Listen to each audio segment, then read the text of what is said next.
All right, joining me via Zoom. Very excited about this interview. He is a former All-American, two-time Butkus Award winner, also the host of a new show on Crackle called Bucket List. Brian Bosworth, my man, what's going on? How you doing, brother?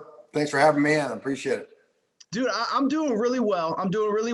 And listen, we got a lot of football stuff to catch up on, but it's really interesting. You know, we were just talking before we started. You're in Austin now, but this show, Bucket List, really kind of just allowed you to travel across the country and get a taste for what college football is about, places that, I don't know, maybe you'd never been. But tell us a little bit about the show. It's on Crackle, which you can download on YouTube, Apple TV, Roku, all that stuff. But I feel like for a guy that was between those white lines every Saturday, it probably was pretty cool to kind of travel around and see everywhere else. Well, you know, as an athlete that gets recruited, so you get a chance to go see these universities and kind of feel what the history and hear the echoes of the roars of players of the past that have played there. So you get an opportunity to envision yourself possibly playing there. But I'm also looking at it from the standpoint, I've always been a player. So I've always been in the stadium, kind of in the world of the athlete, you know, shepherded around. You know, you're on the bus, you go to the locker room, you go in the tunnel, you go on the field. You don't get the sights and sounds and smells of the experience of what the college fan gets to see and witness. So what we wanted to do with the bucket list was one, educate people, because when you go to a college or watch a college football game on a Saturday, that's the present time. What you really don't know is, how did they get here and why am I tuning in? What's so important about this? And it's the history, the rich decades of generations in the past that have sacrificed the players, the coaches, the fans of the past that have brought that identity of that university to light, and why it's so important, why they're iconic. And if you're sitting there watching from the comforts of your living room, you're actually, you wish that you were there, because you see the colors on your screen, but what you're missing is the camaraderie of being together. You're missing the tailgates. You're missing the smell of what is actually happening that you're watching on a TV, and you're robbing yourself of an opportunity to experience something that is life altering for a fan. And now that I'm outside being an athlete, I'm a fan of it. And the continuity of it never changes. It only gets better. It only gets, it's enhanced. When I was young and I got a chance to go watch games as a recruit, you look at a stadium and you see the colors, and they're so vivid. The sounds are so loud. The smells are so vibrant. And then you see these giants come out of the locker room, and then the stampede, the thundering hooves on the field as everybody's running around and everybody's captivated.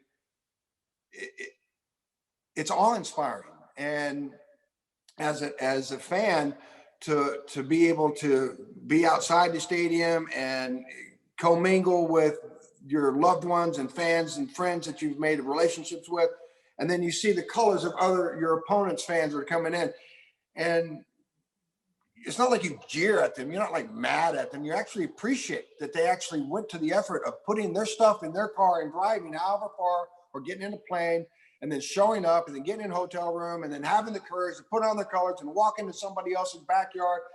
And they're just hoping and wishing that people are going to, hey man, welcome man, come on over, have a beer, get a rib, get a wing, take a picture, sit down, whatever, tell me about your school. Tell me about your journey.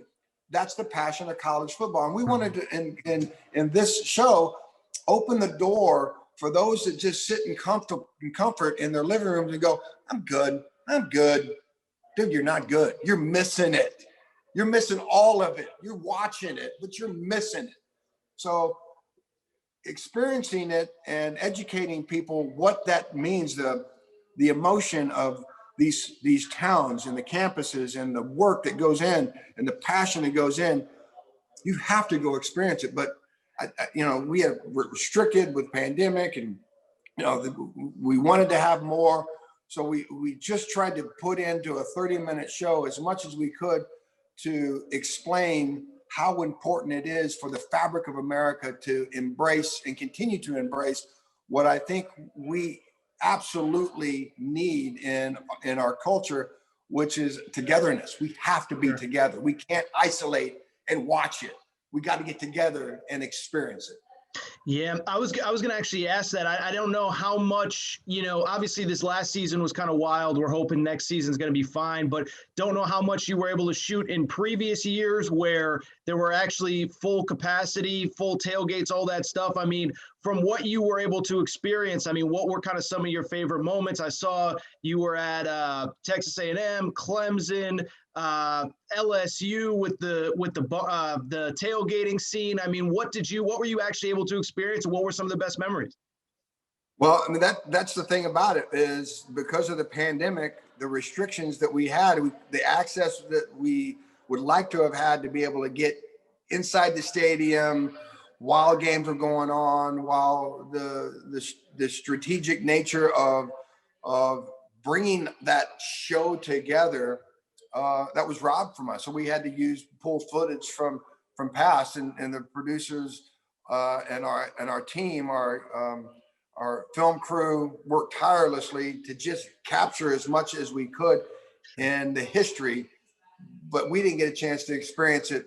We were only there in these 8 cities, traveling in a restricted zone and kind of having to stay away from everybody.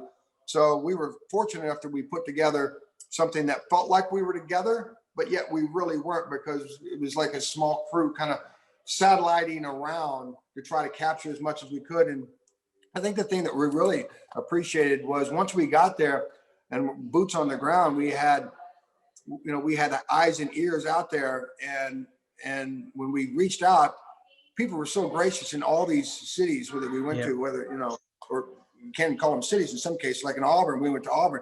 People would go out of their way to make sure that they were accessible, and then they opened up their doors, whether the restaurant had any people in it, because they couldn't. They allowed us to come in so that we could at least experience what it would be like to be in that spot. So we missed that opportunity of being in a season, a normal season. And hopefully, if we get to do the next season, we'll go to the next iconic, universities, the Big House, Notre Dame. There's so many great ones that are still out there we haven't visited yet. And maybe we'll get back to normal, because I've been to, opposing schools, campuses during normal, game-like experiences. And it's amazing. I even told the guys, I said, look, if we're going to try to get on campus during game day, it's going to be wild, and it's going to be hard to get footage because there's so much energy and chaos that's happening. It may be really difficult. It may be you have to do it over a couple of weeks to get enough footage that actually works to make it work. One of the episodes I watched was Clemson, and obviously because of the restrictions, you didn't get to talk to Dabo in person. But were you, if you could do it over, I know you're a Sooner through and through, but I'm guessing Dabo strikes me as the kind of guy that a guy like you plays off energy, plays off emotion. Dabo strikes me as the kind of guy you would like to play for. Dabo is one of those coaches that really connects with his players. He loves his players. He roots for his players.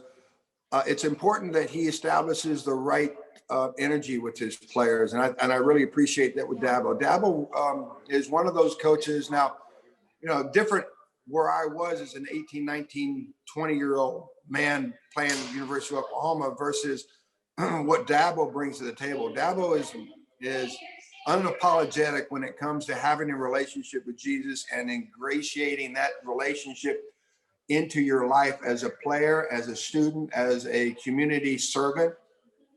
I think it may not work for everybody, but as a player, I would have really appreciated that opportunity to have a coach that is that transparent, and courageous, that he would invite that extra element. There's enough going on with a college football athlete to just keep them busy physically and mentally. But I think by adding that other element, it brings a peace and a tranquility to the process where athletes would feel overwhelmed, where he brings that sense of calm and purpose so that there's a meaning by which that athlete is there at that time with that group of players and coaches to do certain things, not just on the field, but off the field, away from being an athlete, and then building that as a character development for that athlete to define him or herself later in life. As I look back on who I am in the future, it's because of the people that seeded certain things in my life in the past, and that past would be in the present time of being as a college football athlete, at the University of Clemson, playing for Dabo Swinney. So you played at Oklahoma, and again, the show is called The Bucket List. It's on Crackle, which is available Apple TV, Roku, all a lot of different devices, Xbox, etc. I do want to talk a little bit about your career, though. I mean, you did commit to Oklahoma. You did play at Oklahoma for 4 seasons. Why, I watched your documentary that came out about 4 or 5 years ago, and it just seemed like from day one, minute one, you wanted to be a Sooner. What was it about Oklahoma in that era? They were obviously as good then as they are now, but what was it that made you want to be a Sooner when you were coming up? It was really a promise to fulfill that I had made to my grandfather when I was very young. He was just a simple farmer in a small town in Oklahoma. And I was living in Texas and playing sports in Texas. And you always, when you're a young athlete, your family comes and they support you. But what you want is the most important people in your life to come see what you do and why you're passionate about what you do. And unfortunately, my grandfather couldn't do that. He couldn't leave the farm, and it was working for him, so he couldn't just leave the farm and come watch me play a soccer game, a basketball game, a football game. When you're a young tyke. You can, back in those days, you can send them, little clippings. We didn't have social media. We didn't have video. We didn't have any of that technology. So he could just hear stories. But when I was up there visiting him and we were bonding during the summer, I would go up there every summer from the time I was 5 to 13 when he passed away. But when I was about 9 or 10 years old, and he had made a comment to me, I'd love to come watch you play. And he goes, I just can't leave the farm. But if you're ever good enough to play at the little school that's down the street, I'll be more than happy to come watch you play. I'd really, look forward to that. And that little school was the University of Oklahoma. And that's when I fell in love with it, because it was like, I promise I will get to that school if you'll come and watch me play. Of course, he didn't get to watch me in person. He watched me in spirit. But that's when I fell in love with the University of Oklahoma. And that was 74. We're talking Barry Switzer. He was there. He's established. That was the first year win the national championship, one of a back-to-back, 74, 75. You couldn't watch it on TV because they didn't broadcast Big 8 games in Texas. It was all Southwest Conference games.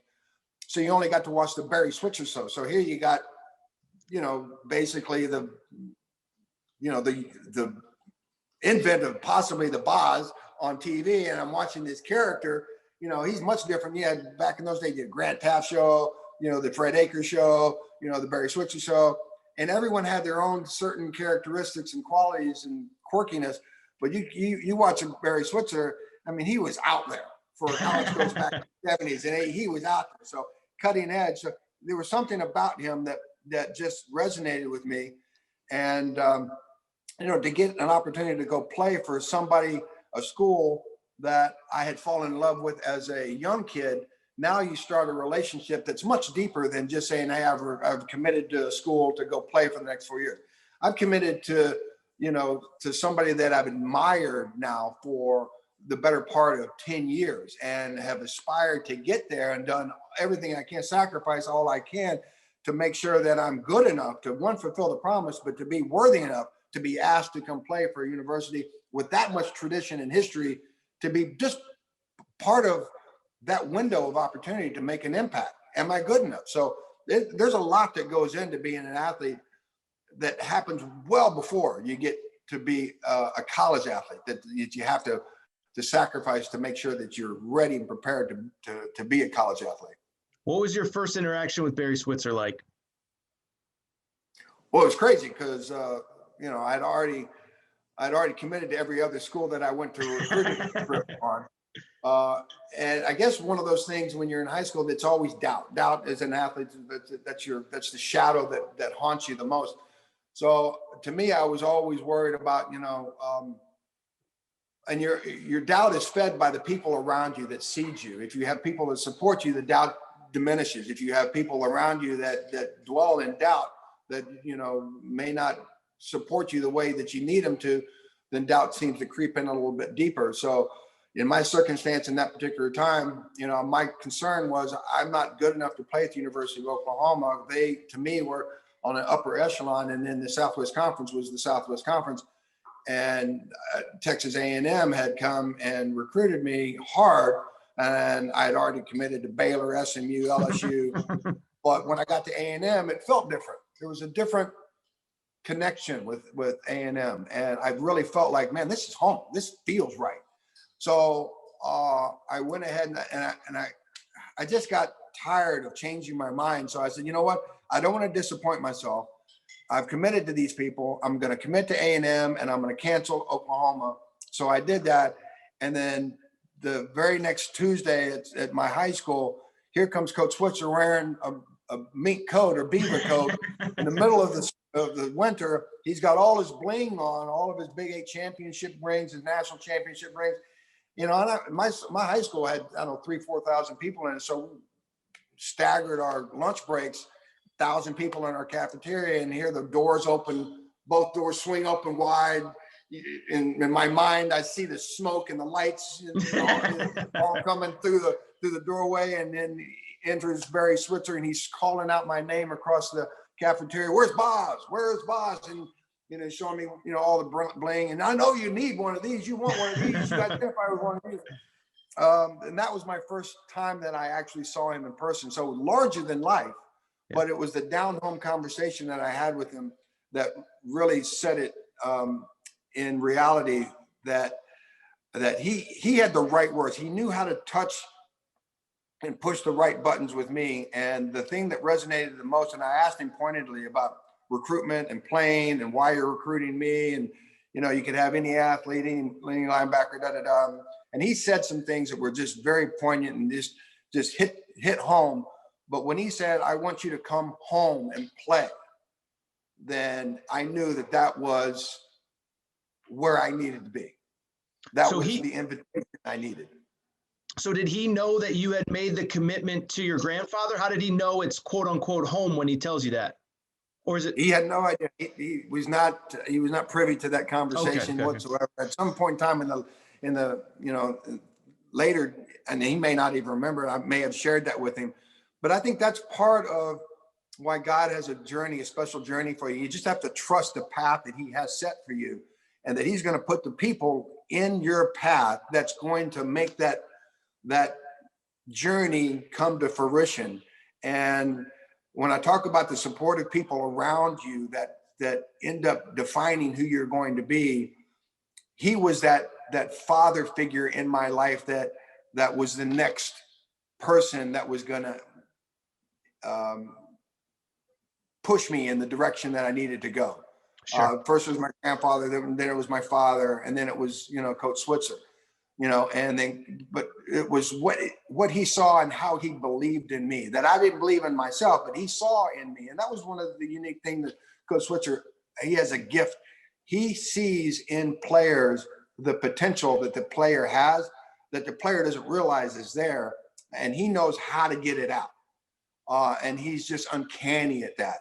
And when you get into a relationship with Coach Switzer, it's not just a relationship for 3 or 4 years while you're there. I mean, it's a lifelong relation. I'm very, very close with Barry. So it was a godsend that he came into my life at the time he did, the way he did it. It could only be a blessing that it happened the way it happened, and it happened that way for the very specific reason of following the path that I was supposed to be on. Yeah, you go to Oklahoma, you redshirt that first year. Let me ask you a question. You talked about a lot in the documentary. People should go back and watch that too after they watch Bucket List. But when did you go from Brian to quote unquote the Boz? Because your first year, my understanding is you're just kind of a dude that's just running around making plays. And then I don't know if it was the off season or if it was one game specific, but when did the hair start, the dye job start? I mean, when did all that really start? That was all just organically, Sure. through the process. It didn't happen as a manufactured thought. You know, people always ask, when's the boss? I think the boss was always there. I mean, I was like that. My platform, my stage for me to, exert, all of my raw emotions came out when I was on, whether it be the court, the football field, the track, whatever, sport I was playing. I played it with just rawness, just passion, just, unapologetically all of me. And some of it, I had to apologize afterwards. I mean, I'm sorry. Like I remember, in junior high school, we were down, a couple of points at the end of the game. And the coach said, I need you to go foul the guy so we can get him at the, foul line so we can get the ball back.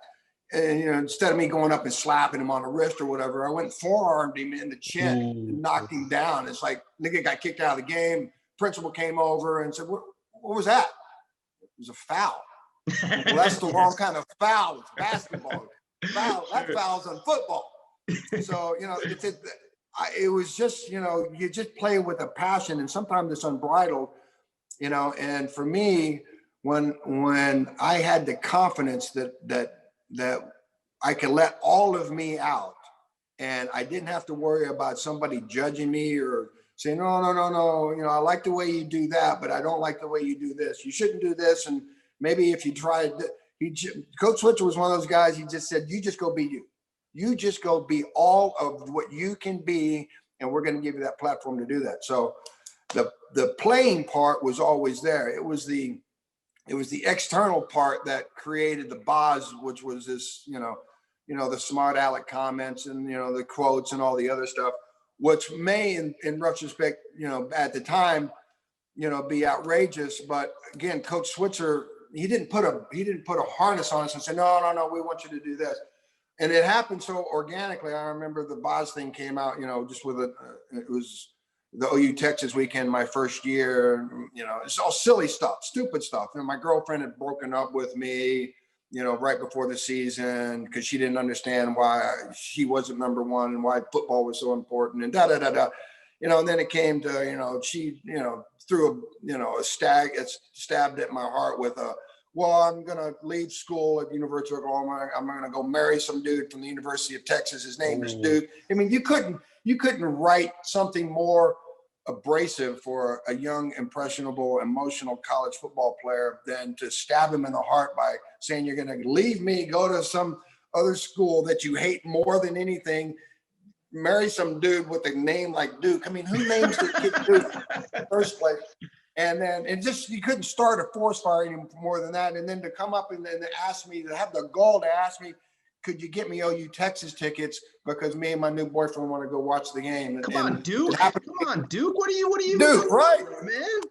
So anyway. when that happened, it was like, all right. And it happened on press day, at Oklahoma. Okay. So across the street, we walk in, my first OU Texas game, and the reporters come over to me and say, "Hey, man, you're from you grew up in Texas, and this is your first OU Texas game," and da. He had no idea about the other stuff that was happening in my life. He goes, "So, how do you feel about going into this first, OU Texas game?" I'm going. At this point in time, this is my permission to vomit all over him. So I just decided, you know what, the University of Texas, the burnt orange, all of it just makes me sick. I want to puke when I see the, burnt orange. Fred Akers, are you kidding me? He's a clown coach. We got the real coach. I can't wait. So all that stuff, I'm not realizing because we didn't have etiquette back in those. It was not like you had press, class. Here's how we answer questions at the University of Oklahoma. I was asked the question. This is how I emotionally feel at this particular time in my life. I'm going to vomit on this guy's with all the truth that I can give him, every truth bomb possible. The very next day, it's on the bulletin board. It's on the front page of all these papers and stuff because I'm, too young to realize, mate, you're going to actually print this stuff? Sure. And it's going to be on the newspaper. So once it's on the bulletin board, and back in those days when we walk in our locker room, we put all the press clippings up of the team of the game that we're playing that week. And I walk in and everybody's laughing and, giving me a hard time. And I get a note from, Coach Switzer's office that he needs to see me. So I go upstairs and see him. He goes, "You say all this stuff about the University of Texas?" I said, "Yeah." this is your first game, and they're number one. And that year they were rated number one. And I said, yeah. He goes, you've opened up Pandora's box. This is going to make it difficult for us. And I said, I didn't realize that. And he goes, well, just as long as you go back it up, that's fine. It wasn't like he admonished me or anything. He just said, you've opened up, a can of worms here. I hope you can handle it. So I think I appreciated that a lot. And the fact that I didn't feel like I was judged for just being emotional about what was going on. And those were my true feelings. I did hate the University of Texas. I'm an Oklahoma Sooner. If I don't hate the University of Texas and Oklahoma Sooner, then don't go to the University of Oklahoma. Go to OSU. So it's part of that process of learning when you're young. But in the same respects, maybe later, I wish he had throttled me back a little bit, because the boss did get a little bit too carried away with him. And that was going to, I know we only got a few more minutes, couple last questions, but for the height of the Boz, right? Because I think about, say, college football now. College football, if you're on a college campus, you can take online classes. Ohio State basically lived in a bubble this entire year. They didn't go to class. They were in their dorms to the football facility, back and forth. There were no online classes back in the day. Your last couple of years there, you're an All-American, as I said, the hair, the mystique. What were those last, I don't know how long, what was it like at the height when you're trying to walk around Oklahoma's campus? I'm assuming, you're an A+ student. Let's A+ student, you're going to class. And what is it like to try to get to class, to try to get to the dining hall, all that kind of stuff? Just being you, man. We didn't have Instagram. We didn't have Twitter. We didn't have a buzz. We didn't have it. Everybody at the University of Oklahoma, we were just family. So we were that, my brothers and sisters were all going to class. We're all doing the same grind. We all have the same worries. The test is coming up. Do we have enough time to study? Am I going to pass? I got treatment. I got to get to the weight room. I got all these other responsibilities. I'm walking around with a weird haircut. It was interesting, but for the most people, everybody's more into their own space about how they're going to get through their own day, as opposed to, it wasn't a me generation back in those days. Gotcha. It's a me generation now. Sure. We collectively just lived together, supported each other, as brothers on the football field. We all did quirky stuff. We didn't have tattoos. Tattoos weren't a big thing back in those days. We did piercing. So we had, you got your ear pierced. You got a weird haircut. Some guys weren't comfortable in doing stuff like that. Some guys were more introverted and they just wanted, to be, who they were. But I don't think anybody did anything to create a reaction. I know I didn't. I didn't walk around going, if I do this, I'm going to get a reaction, and then I can manufacture that and parlay this into that, and I can sell shirts. I can do that. We didn't have. It was Oklahoma, Norman, Oklahoma. I didn't know life outside the city limits, better late the state lines, or outside the continental United States. So we didn't have a world. We had a town, and we lived inside the town of Norman, Oklahoma. Last one from me, because I know you got to run. Do you have any, not really regrets, but, I think so many people, when they think of Brian Bosworth, they think of the Boz, they think of the haircut, the whatever. You were a hell of a football player, man. I mentioned it, 2-time All-American, 2-time Butkus Award winner. There's been a lot of great linebackers, Von Miller, LeVar Arrington, Patrick Willis, that have won that award. Nobody has won it twice except for you. Do you look back on your career fondly? For people who don't know, I guess it was shoulder injuries that really, once you got to the NFL. But do you think the Boz kind of overshadowed how good that you actually were as a football player? Do you appreciate, do people, I guess, appreciate everything that you did between those white lines? People may not, because I don't know if fans, general fans, get deep enough into the sacrifice of what a player does or how good players really are. They come to the game, they may be fans, they want their team to win. They look at the players on the field. They might recognize numbers. Oh, there's number 12 or there's number, 55 or whatever. Oh, that guy made a first down. Oh, he's our running back. Oh, that's great. So you got the superficial fans that are on the outside. The players and the coaches know how good players are, because they have to play against, they have to, prepare against them. The super fans that really get into it, they know how good players really are. And then the personality part of it, they can separate the difference between what's happening, personally with the players. And there's a time period that kind of jumps in there that all of a sudden personalities became part of being a player, which wasn't part of that in the 70s and brand. in the mid-80s. You had a brand before anybody knew what a brand was. I didn't know what a brand was. And I didn't know the brand could get in the way of the player, but at some point in time, the brand did get in front and in the way of being Brian Bosworth, the player. And I guess in my regrets, I wish I had gone back. I talked about the number of people in my life that supported me in a positive way, that pushed me in the direction that my path was intended for me to go. And then there's others that surround you that may not have that same purpose in mind for you. And I think once I left the University of Oklahoma, I had some people that got involved in my circle that had a different definition of the path that I was going. All of a sudden, the brand became more important than being the player. Sure. And I was too young and impressionable at that point in time. And I didn't have enough positive people around me at that time to say, hey, look, you're getting a little bit off track. Let's redirect yourself back on track. The brand's going to be there. If it's there, it's there, whatever. But you don't want to lose sight of why you're here. You're a football player first and foremost. All that other stuff is fluff. You may not realize it, but that fluff is going to hurt you in the long run, because it's going to steer you away from you being the football player that you want to be. So once that started to happen, once I got into Seattle, I think that was really where the plan got off track. And when you're inside that bubble and you're trying to get the track back in place, but the brand is now overtaking you, that was during that period of time where I can look back on and go, I lost control. And that's where when you ask the question, do you have any regrets? Yeah, I have regrets of when I lost control of my plan. Very good. Brian Bosworth, the show again is called The Bucket List. It's on Crackle. You can download it, watch it on Roku, Apple TV, Xbox. My man, first of all, I had a blast. You got other interviews to do. But if there's a season 2, we got to have you back, man, because I got about literally 30 more questions here on my piece of paper. So if we do season 2, I got to have you back, man. I appreciate the time. Absolutely. No problem.